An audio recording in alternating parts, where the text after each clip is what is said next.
A shawl that cost thousands of dollars, a trophy that's been stolen again and again, and how playing matches in the evening was literally saving the players' lives. Here's 10 things about the Qatar World Cup you probably didn't know.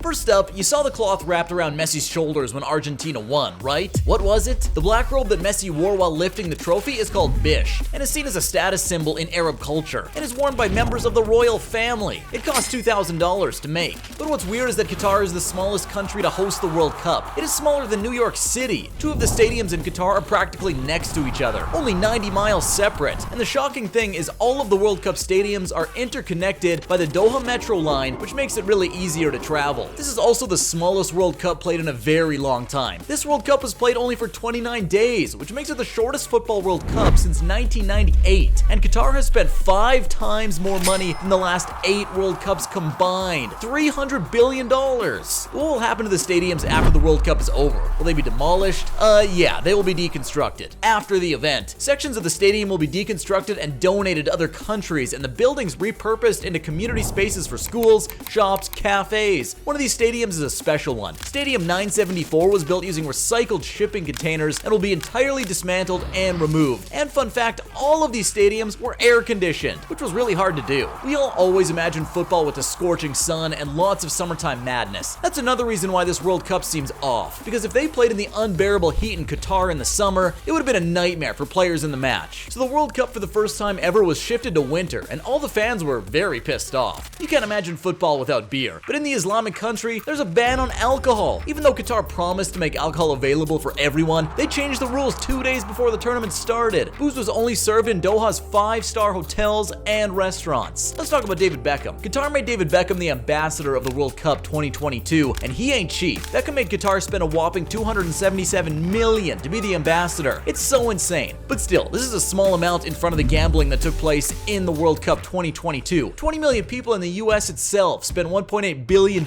gambling on the World Cup. But just in Doha alone, Qatar spent more than $15 billion on an accommodation complex known as the Pearl, while $36 billion had been spent on the Doha Metro. Also, an entire city has been constructed around Lusail Stadium. Lusail City will feature 22 hotels and enough housing for 200,000 residents, as well as a theme park. If you see how many people attended the tournament, you'll understand why this is all logical. The FIFA World Cup in Qatar has recorded the highest ever attendance in the global football tournament's history, with a total stadium attendance of 2.45 million spectators. The fascinating thing about the World Cup is the trophy. Every team that wins does not receive the original, but a bronze replica of the trophy. There's a very tragic history behind the trophy. First, there was the original World Cup trophy, commonly known as the Jules Rimet Trophy from 1930 to 1970. It was permanently given to Brazil after winning the tournament 3 times. Someone stole the Jules Rimet Trophy from an exhibition just 4 months before the FIFA World Cup was held in England. But luckily, a dog found it, and his owner received a reward of 6,000 British pounds. Unfortunately, the Jules Rimet Trophy was stolen again in 1983 and has not been recovered since. An interesting fact about the World Cup trophy is that it is made of 18-karat gold. The trophy weighs around 6 kilograms. Freedom was also a big question mark in Qatar. Homosexuality is illegal in Qatar, but the authorities have said gay fans will be welcome and rainbow flags were allowed in the grounds. Public displays of affection are banned, so no snogging your partner when a goal goes in, whether you're gay or straight. Although women are required to be dressed modestly, they won't have to cover their hair. It's also very mysterious how such a country was selected for the World Cup. The 22 FIFA executive committee members who voted for Qatar in the 2010 bid for the World Cup, 15 have since faced criminal charges. In exchange for votes, disgraced Qatari construction magnate Mohammed bin Haman made €880 million worth of illicit payments to various National Football Association officials. It's staggering that despite this well-documented corruption, the World Cup was still going ahead.